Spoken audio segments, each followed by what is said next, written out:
excuse me? No, I just started the recording. Okay. Go ahead. Oh, so anyhow, where it's at is the title on YouTube is called "They're Here: Mass UFO Sightings and Covert Campaign." It's in the second part in the covert campaign. But you might check it out. It's called "They're Here: Mass UFO Sightings and the Covert Campaign against,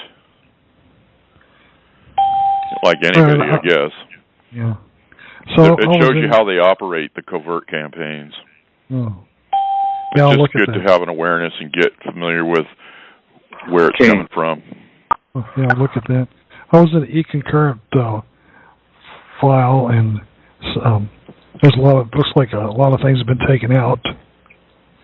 Right. It was cleared out on purpose.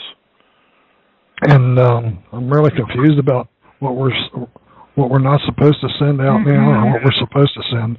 And I was kind of looking for some way to build up a list of actually what gets mailed out anymore. Have you been on the calls the last week or two? Yeah. Yeah, so he says just the current stuff is mostly, but you want to, you have to have your labor claim, the Form 408 and the Form 926, and plus you want to have your baptismals, and you want to understand everything, so review the calls to, understand it. Yeah, I've got the baptismal and you're making a private record of everything. Yeah. The essential thing is the non-UCC labor claim. Yeah. I'm gonna mute out. But I mean, you go back to the last call, and if you just as you're going through it, take notes from it, and from that you can devise a list and exactly who to send it to without a problem. That. Really, that's basically, it's nice to have a recipe book for all of this. Yeah, what I was looking for was where to send them to. So I guess that'll be on the forums that... No, it's not on the forums entirely. It's especially with the non-labor UCC, non-UCC labor thing, but he recommends a number of places to send it. And I would say the last two calls are very important for getting exactly where you should put it and how you should package it. Okay, good deal. And everything in the last folder is what we need. Patrick had it removed because people were going back to things 2 years ago and calling them and asking questions about that. And there's no need to go over that past history, even though it contributed to what we're doing. In some ways, it's a diversion too. So concentrate on what we have here and go to the Skype and ask specific questions. If you're confused about something, just ask that specific question. The WABEN stuff, that's all gone. Yeah. Don't do that anymore. Form 56F, though. Yeah. No, we're not needing that right now. Probably won't hurt to keep it in our private record still. Yeah. Because functioning as a private attorney general, so that we have all that power as a fiduciary. Yeah, I was kind of confused on how that comes about.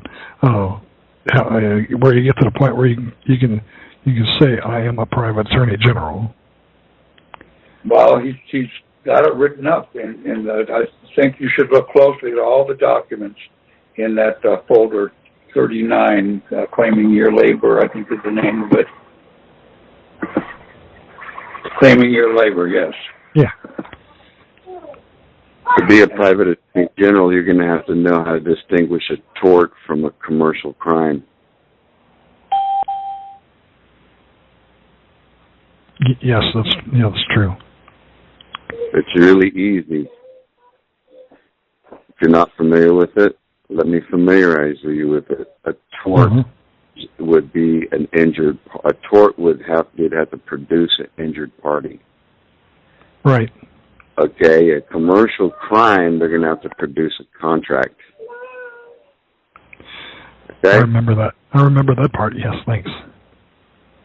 That's as simple as a simplified version, and then now you can expand from that since you know you before.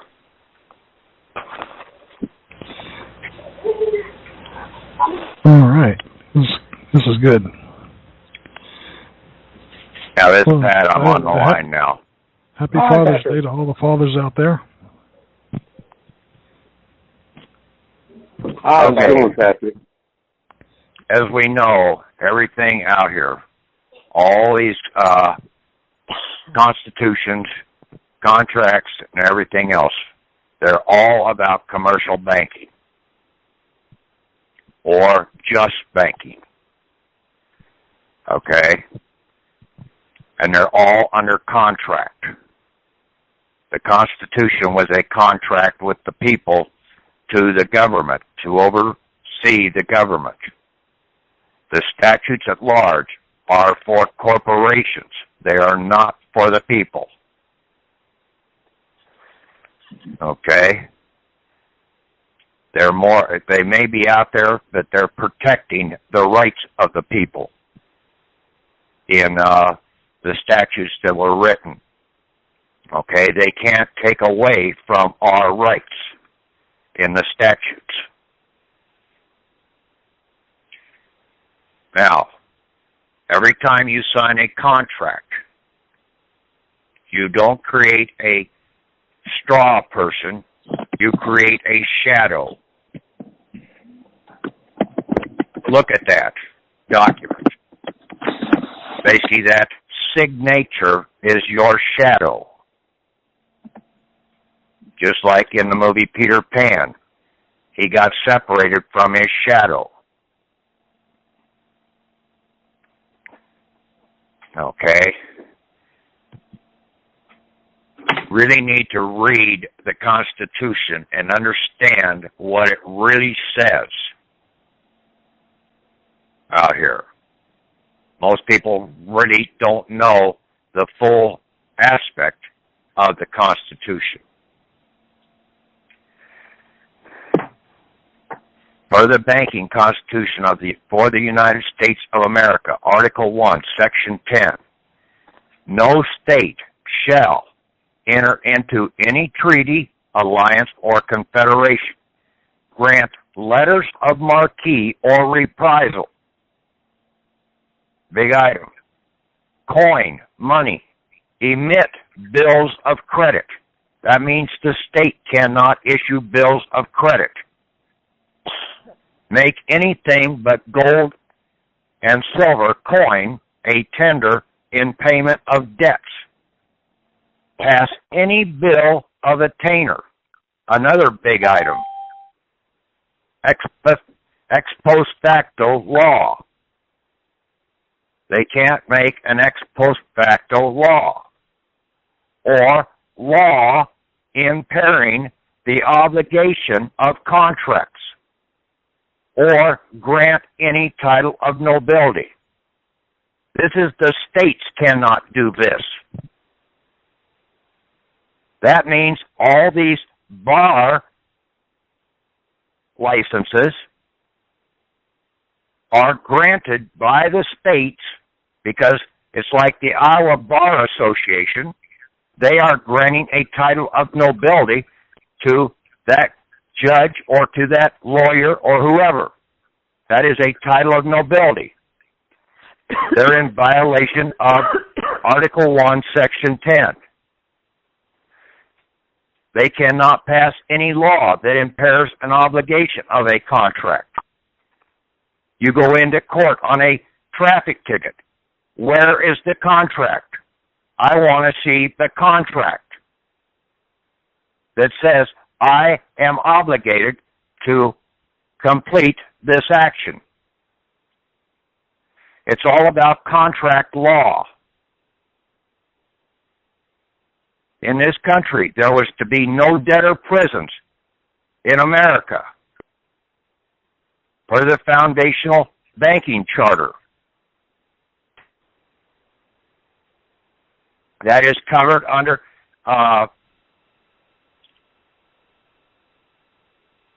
several chapters, okay, in the law. Chapter 9 or chapter 49, basically in I'll tell you here in statutes at large, 5th Congress, Session 2, Chapter 49, Chapter 50 and 51. Very key chapters, all in 1798. These have not been repealed. They're still on the books.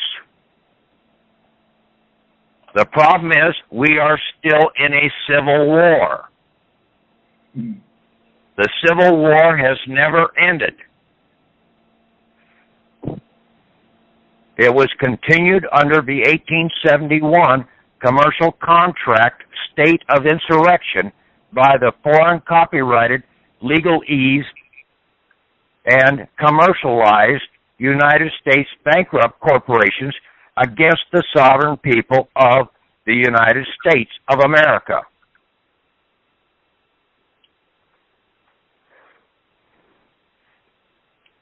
Nowhere in, basically, in the Constitution does it call out the sovereignty in the process.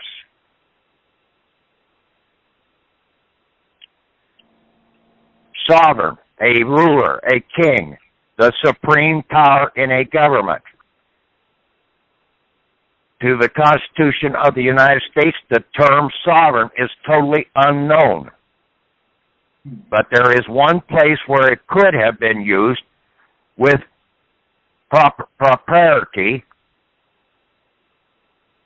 and that is basically calling out people of the United States, sovereign people of the United States. Because we are the supreme power in the government. The government is not the supreme power of this country. Therefore, we stand, when we come of age, we stand with sovereign immunity. The principle that the sovereign cannot be sued in its own courts, we own the courts, or any other court without its consent or permission. A principle which applies with full force to the several states of the Union.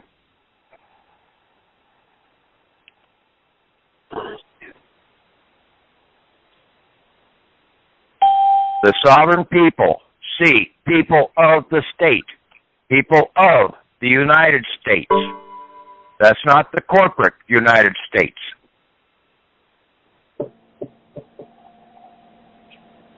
Basically, they get you in a criminal action. Criminal, look it up in dictionary. Adjective, relating to or having the character of crime. Now look up character. Okay? The former is interior. The latter is external. One is of substance. That's the living person. The other is the shadow. The contracted person. Look up the definition of shadow. Basically, it is something that is void of light. When you put a signature down on a piece of paper, that is your shadow person.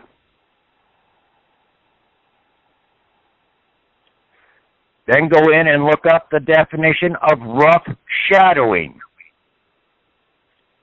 A practice sometimes resorted to by detectives of openly and publicly following and watching a person, usually as a means of most effective to prevent his going away from the place. Is that not what they're doing with your contract? Such actual surveillance or pursuant may constitute an actionable wrong as suggestive of criminality, fatal to public esteem, the productivity of public contempt, or ridicule. That is what they're doing, these foreign corporations. They are rough-shadowing you in the process under their contracts, their shadow contracts, that they never produce the contract. Go in and put into the internet about commercial contracts. If the contractor does not produce the contract, he has no leg to stand on.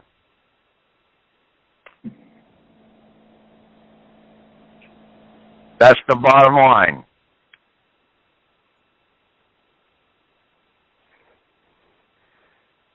But basically, in going through what we've gone through here to get our claim,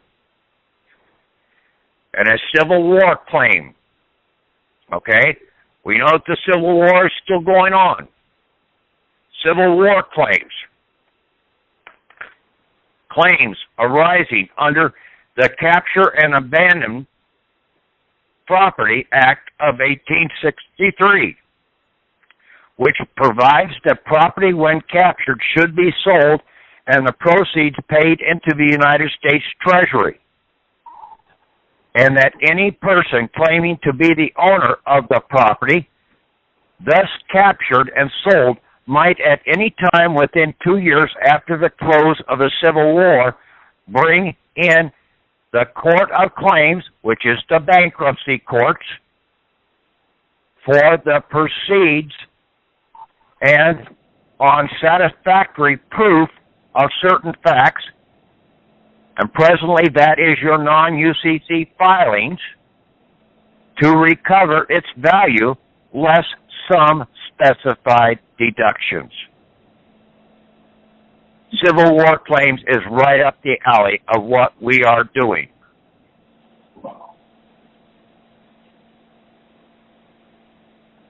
Also, basically,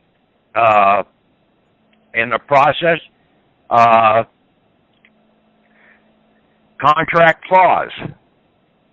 That clause contained in the first paragraph of the 10th section of the first article of the Federal Constitution, providing that no state shall pass any law impairing the obligation of contract.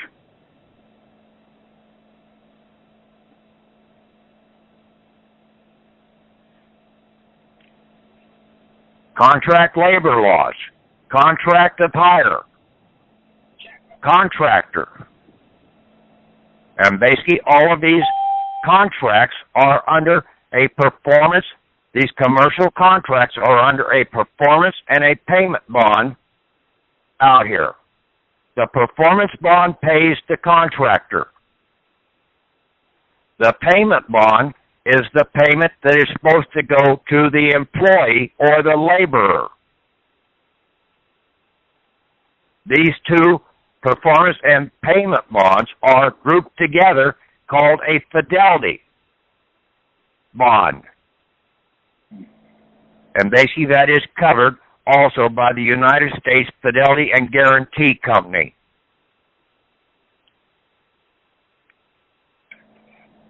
Contractor bonds, bonds of two types, a performance bond and payment bond. You can look that up in the dictionary. It's right up where we're talking about. Contracts mal prohibited.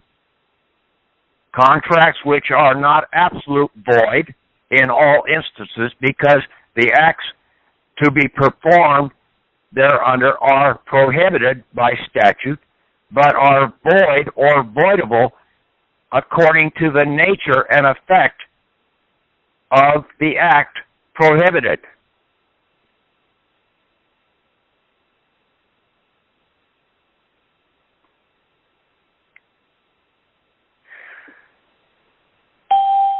Labor, in a broad but nonetheless accurate sense, service of a person, whether they be rendered by his hands or by the application of learning and professional skills.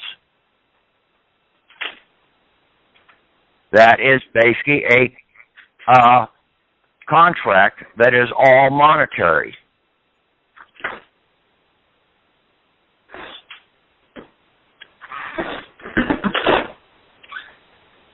Second.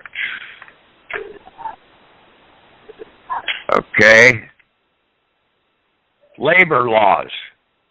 Those constitutional provisions, statutes, ordinances, and administrative regulations which regulate labor relations in such matters as hours of labor, wages, unemployment insurance, Sunday observation, preference of wage claims in bankruptcy and insolvency proceedings. You go into a regular court.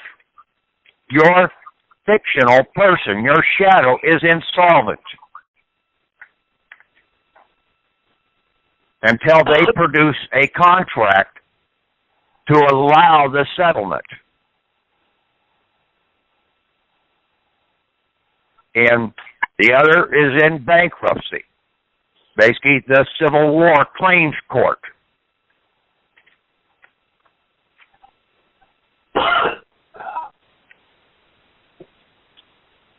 Mechanics lien. You go there, but basically we've got that covered. But when we operate in the private, we don't do a commercial UCC. We do a non-commercial UCC. That means it's in the de jure.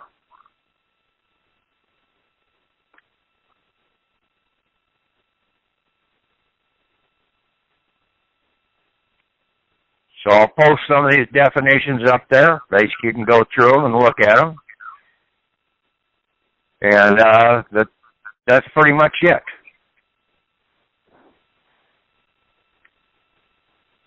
Chapter 51, an act respecting loan office and final settlement certificates, indents of interest, and unfunded or registered debt credited in the books of the Treasury. Chapter 50 is basically an act supplementary to an act initiated, an act for the relief of persons imprisoned for debt. And 49 was the act for the relief of persons imprisoned for debt.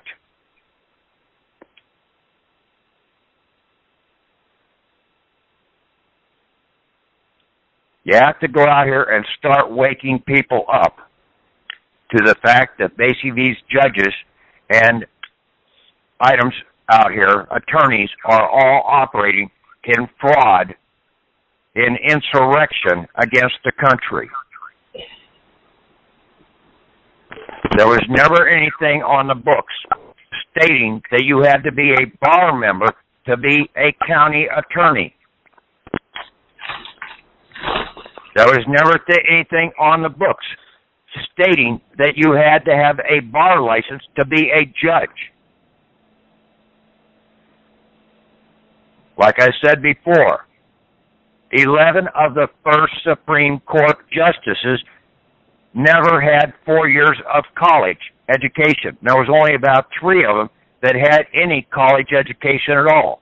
One had 1 year, another had 2 years, and the other had 4 years. The others all knew the law out of the Bible, because that Bible is the banking laws, and the Constitution is a banking charter. talking about just exchangement.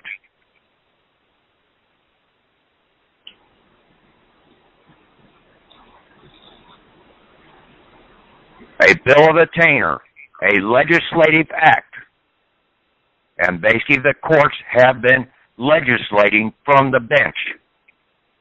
So, a legislative act which inflicts punishment without any judicial trial.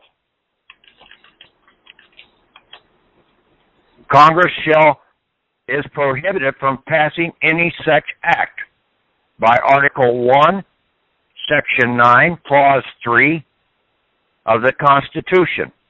It also is prohibited in Article 1, Section 10. And that applies to the state in Article 1, Section 10.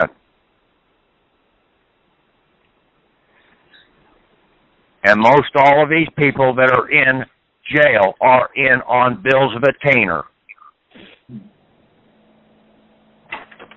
If they're on commercial contract charges, criminal charges, that they basically try to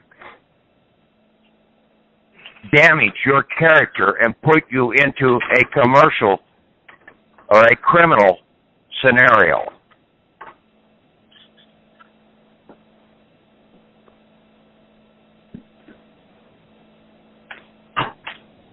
Most all actions are out here. I mean, when the hell is a driver's ticket a criminal act? But they have every one of them down as a criminal act, when it should be a civil violation of a civil law, not a criminal law.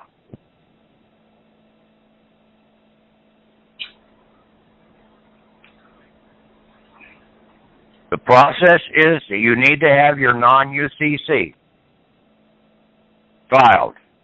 I've given you the example of that. You need to have a 926 form, a means to transfer from your Social Security account person over to your foreign grantor trust account in the de jure treasury.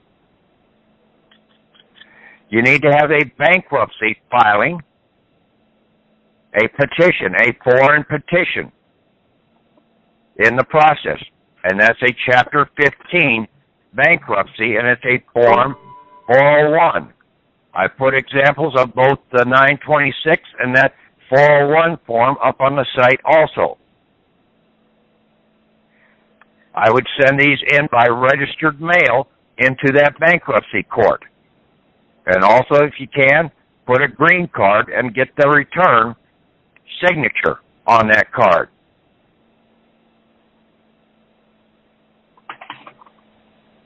Let the chief judge for the district know. Send a copy off to the U.S. trustee for that district. He's the one that's responsible for all these labor accounts that are being held by the Labor Department under this foreign, fraudulent United States and state of corporations. They haven't been returned to the de jure treasury, as it was called out in the Civil War claims.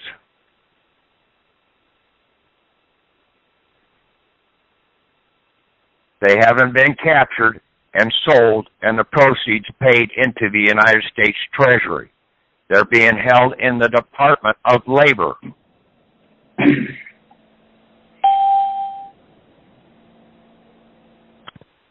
Claude.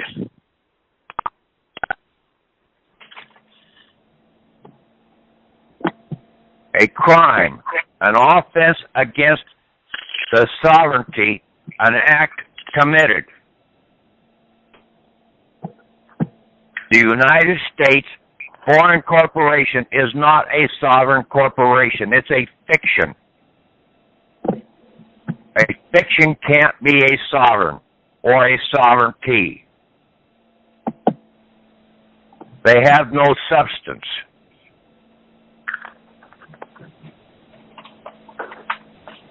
Only one that has substance can be a sovereign, can own property, can own anything.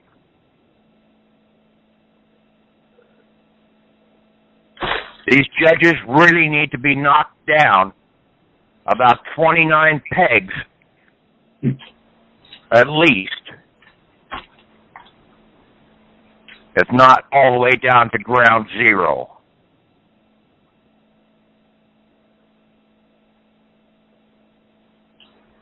Criminal action, an action by the sovereign of that is the state or United States. Well, we've already addressed that the people are the sovereign of the state. That means you would have to be bringing a criminal action against yourself.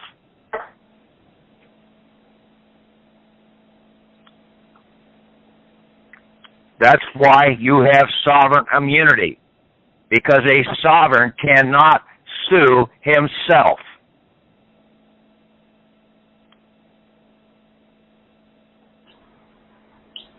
It makes no sense whatsoever.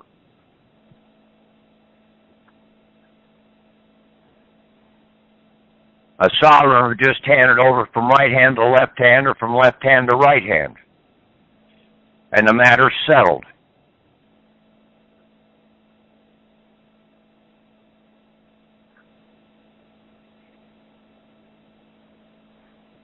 These foreign courts do not have jurisdiction out here unless they produce a contract. It's all about contract law. This is what all the bar attorneys really study, is contract law. They don't study any other law, because most 99% of all their cases don't apply to the real law. It's all contract law. And people have been going in there and arguing law when they don't know it's all about a contract. Where's the contract?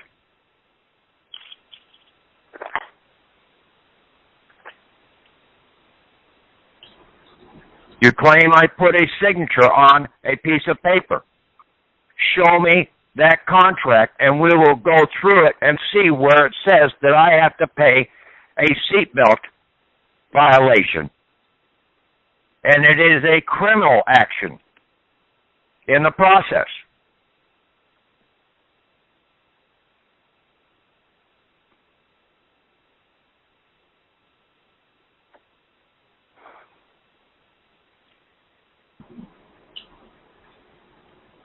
You do some of these other papers in your private.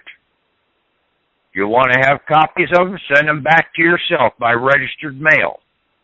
You put the original in the envelope and send it back to yourself, registered mail.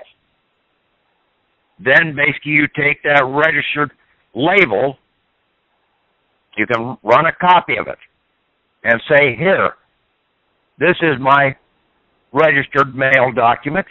But see, I put that on the UCC, non-UCC, so when we run a copy of that and do our own private certification of that, we don't need a public notary. You do a public notary, and now you're entering into the public realm, and you just left your private protected zone.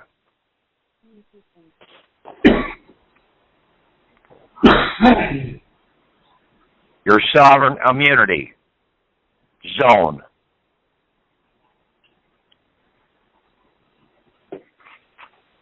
You revoke the license, driver's license. You revoke the title to the vehicle. You turn around, you put claims in. Go into the Department of Labor. They have a full page and a half, probably, or more, of claims documents. The state labor department also has a labor claims document. So you can go in and claim, like if you paid property taxes from the contract, you can claim that payment back. Because the laborer, your shadow, was supposed to be paying the bill for you.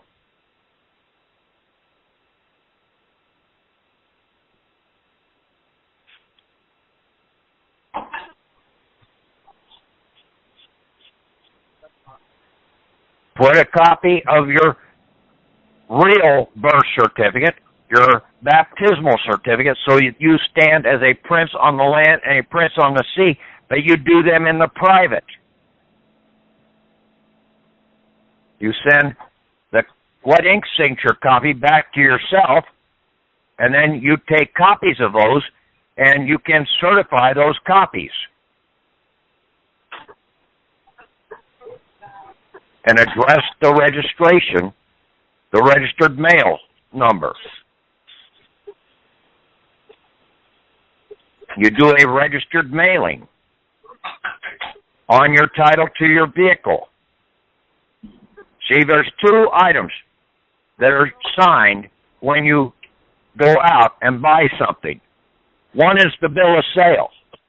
The other is another contract, which is a shadow contract, granting that over to the state so that they can use it as a contractor, and your person becomes the contractee or the laborer or the employee. However you want to look at it. He is supposed to be paid from the payment bond. The contractor gets reimbursed from the performance bond. And the automobile was used as a collateral for the bond. That's the only reason why they want you to basically go out and insure the automobile with additional insurance so that their performance bond is protected, so that they're going to get paid out here. But it's under a double payment. That insurance contract is another construction contract.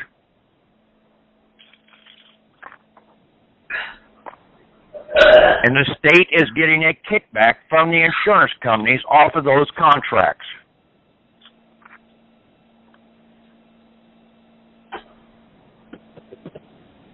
Just like the state is getting a kickback if they go and call any wrecker and have your vehicle towed in. That vehicle, when you make payment to release the vehicle, basically that tow company has to pay so much back to the state for their license.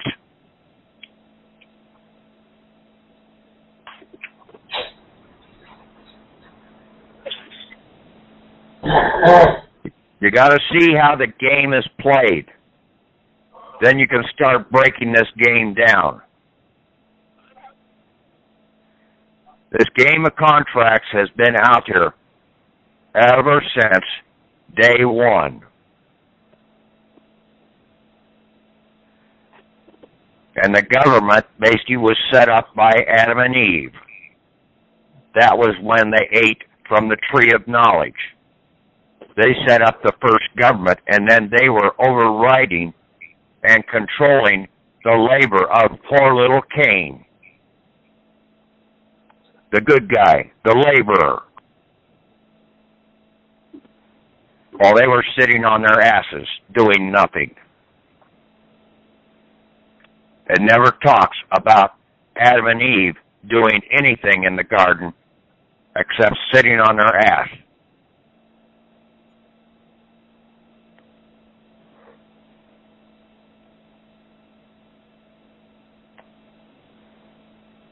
And this has been repeated numerous times over throughout history. if you read the Bible the way it's supposed to be read.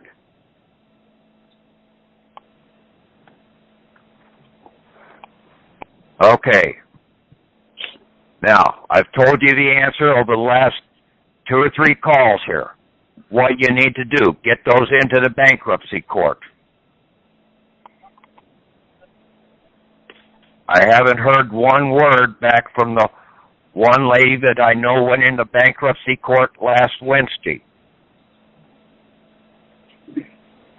Hopefully she had all her documents correct this time, and she's out of the system. And that's why I think that I haven't heard anything from her. Because she did the non-UCC the correct way. You do not file this with the state. You don't file it with the county recorder. These are private non-UCCs. The state and the counties cannot really record a non-UCC legally, because if you try and use that non-UCC and it shows up that you're using it out of the county or out of the state, it will be voided out. And that's what happened to her first non-UCC. Because the state and the counties can only deal with commercial UCCs. Commercial claims. They can't deal with private claims. Private is private. You are a private government. Therefore, you keep your private governmental documents in your records. And do not trust anybody else out there with your property. The man Jesus condemned that. Tempt not the Lord thy God. That means you do not tempt another person, their God, of understanding with your assets. Because more than likely, you do that and basically you're going to lose them.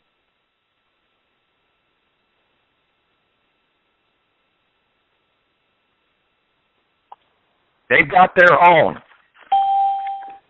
If they can't go and get their own, basically, and not, they're out here charging you for something that basically should be free knowledge, get the hell away from them. Because they don't know what the shit they're doing, except ripping you off. They are another leech in the leech field of sucking you dry. Snake oil salesman. Well, I like leeches better. How do you get rid of a leech? Basically, you hold a hot iron to them.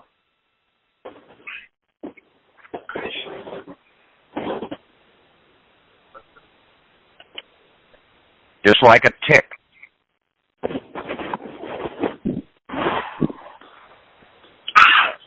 I want to go ahead and reiterate what Patrick said. He's spot on. Everything that he said all the way from the beginning when he started until right now is exactly spot on.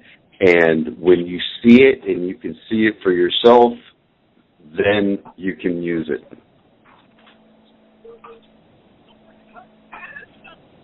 Yeah, I mean, you can go and listen to some of these other talk shows, like Angela's talk show this last week. The guy's continuously arguing law in a court, but they never understood where the remedy's at. They never understood the real laws that basically are right in the Constitution. These guys, they are foreigners. They still have to comply with the laws of the land. And the law of the land is the Constitution of the state and of the United States of America. They can only operate in the commercial endeavor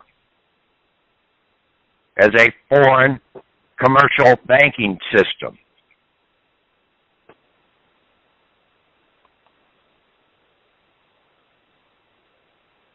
Yeah, they can cause harm to the just banking system, but when the people wake up and start protecting the just banking system, then basically the commercial system dries up and blows away.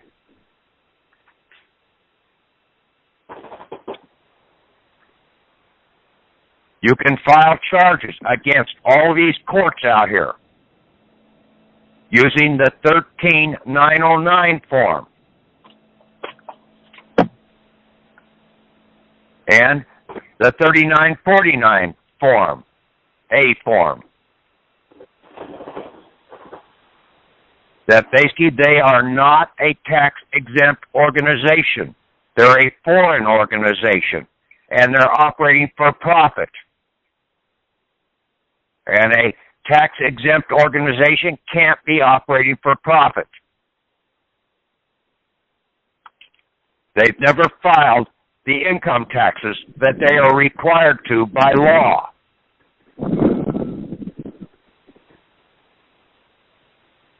Those are banking instruments. They are violating the de jure banking laws of the country, the IRS banking laws.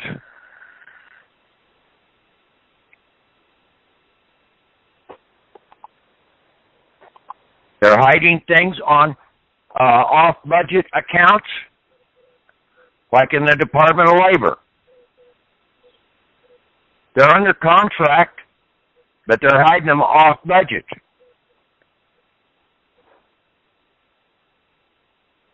You have to come in and you have to put them in their place. You have to provide your proof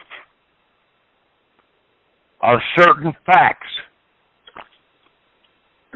And that's what it says in the Civil War's claims. On satisfactory proof of certain facts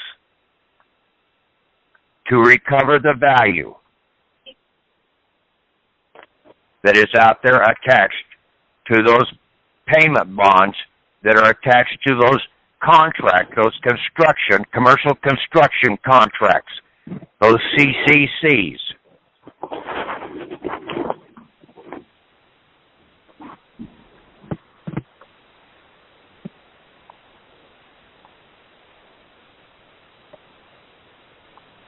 The Court of Claims out in Washington, D.C. is only if basically the United States corporation has gone out and caused actual harm to you. All other claims are in the Court of Claims, the bankruptcy courts, against your fictional commercial labor payment bonds.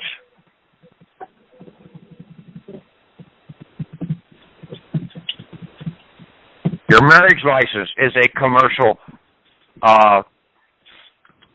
construction contract. Your driver's license, your certificate of title to the vehicle, your certificate of title to the house, your mortgage contract is a commercial construction contract. And then they all have a shadow that is basically causing you problems.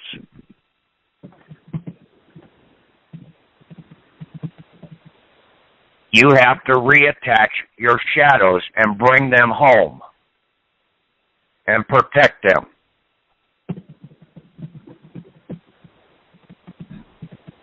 Right now, just like in the movie Peter Pan, your shadow has been separated from you, and they're controlling your shadow.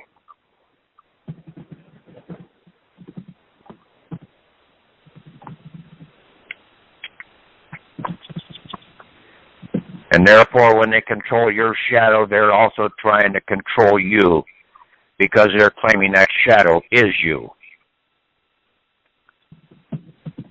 Okay, any comments, rebuttals?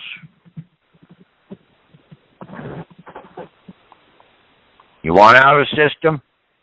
You better all have this done and out into those bankruptcy courts this week. Yeah. Or else you really don't give a shit.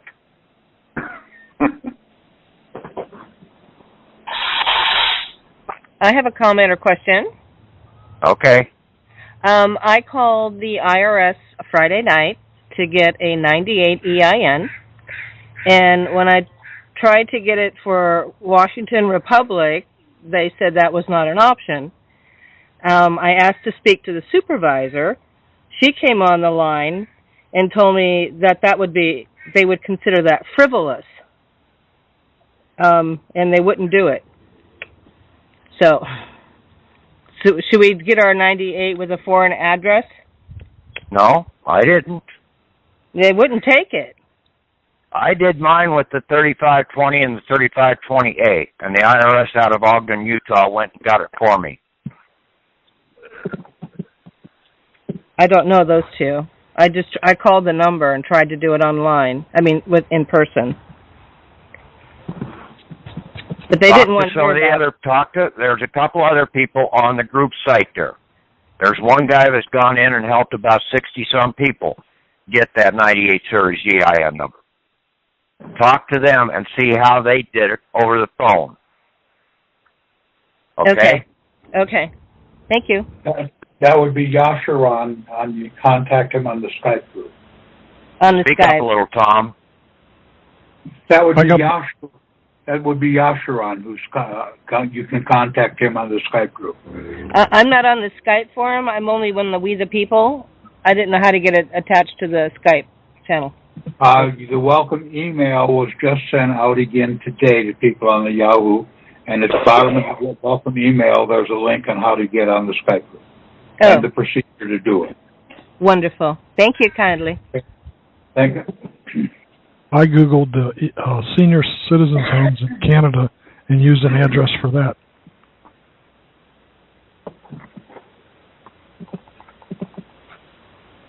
You can always change the address afterwards.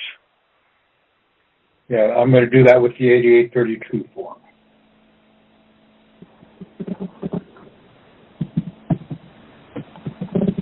I think you can just put an SS4 in and basically make the correction. That could be, yeah.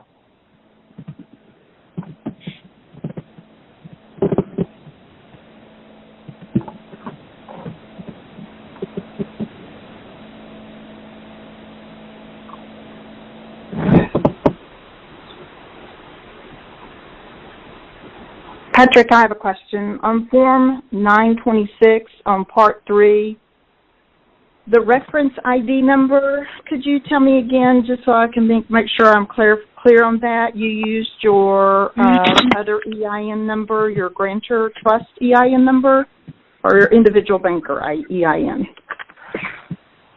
For the alternate number there in the first section for the transferor, okay, the transferor is the Social Security person. Mm-hmm. The other account number that basically I have for him is an estate EIN number. Okay. Okay? Okay. And that's what I had there showing 61. Okay? Right.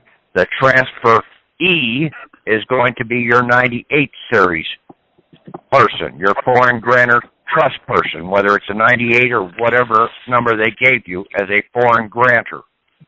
Mm-hmm. Okay. Okay? All right.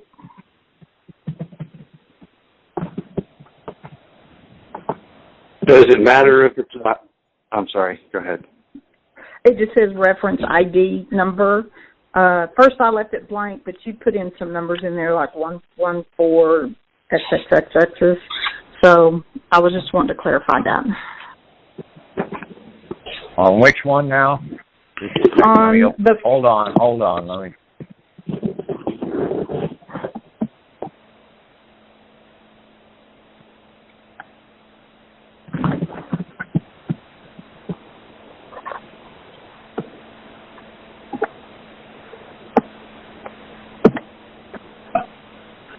Okay, which line? Okay, part 3, number 4B. 4A, you have your 98 number. 4B, reference ID number.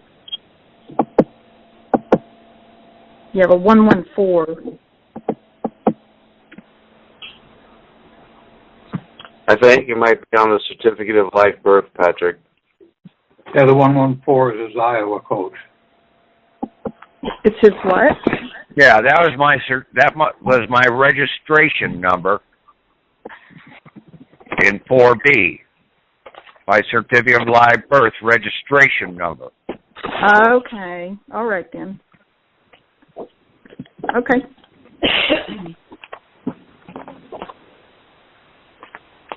All right. Thanks. Perfect. Okay. Yes, that makes sense.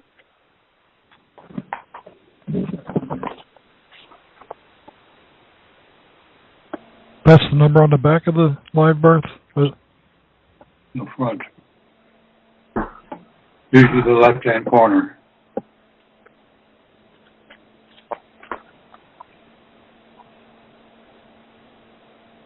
Yeah, mine is sold. It's only got 4 numbers. Well, when I first got my certificate of live birth, there was no file number. I had to call and get it. And when I ordered it again, I made sure they had the numbers on it. Sometimes they'd hide the numbers. Yeah, if you get it from the county, sometimes they won't have it on it. The state should have it, but you have to request one for your private records. Okay? They're not going to give the registration number out if you're going to put it out to go to college or something like that.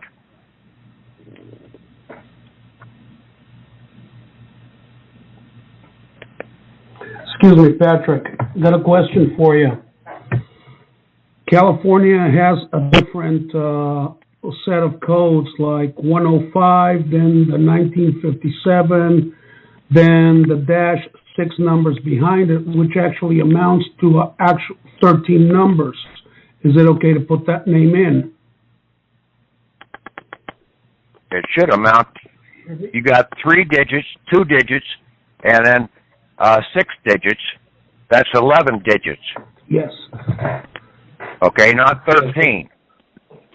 He's got it like Ohio does. It's got 4-digit year, not a 2-digit year. Yeah, it's a 4-digit year. So if the birthday is 50, you were born in 1957, then you got to put in 1957. Just put it down, whatever it is. Okay, whatever registration number they have. Thank you. Okay. See. Yeah, that's a state registration number. Pennsylvania, they only have 7 digits. Some states are doing it slightly different. Now, the death certificate, in the state of Iowa, it has all 4 digits for the year. It's got the 3 digits, then 4 digits, then 6 digits. So that comes up to a 13-digit number. So now that puts that into a different category in the commercial contract. Most of your commercial contracts, the account number is 9 digits. But when they use it in their commercial bonding system, they make it into an 11-digit number. See, that birth registration number is basically a contract with the United States and the state of, so that they can use it under a payment and performance bond scenario.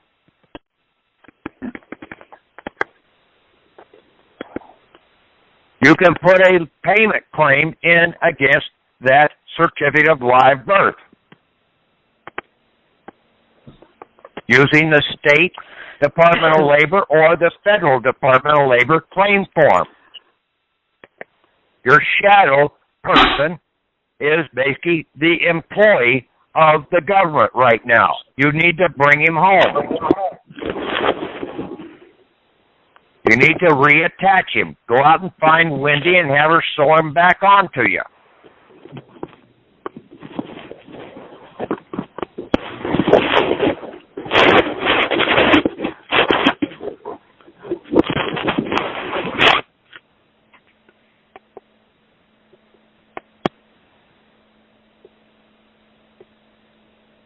And windy is a metaphor for the court. Because all courts are pretty damn windy.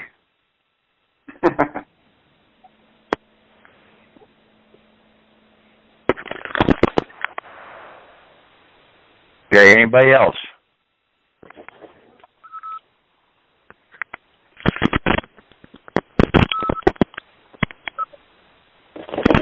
Okay, call tonight, Tom. Thank you, Patrick. Okay. Good summary. Great. Okay. I like it. Thank you. Hey, good night.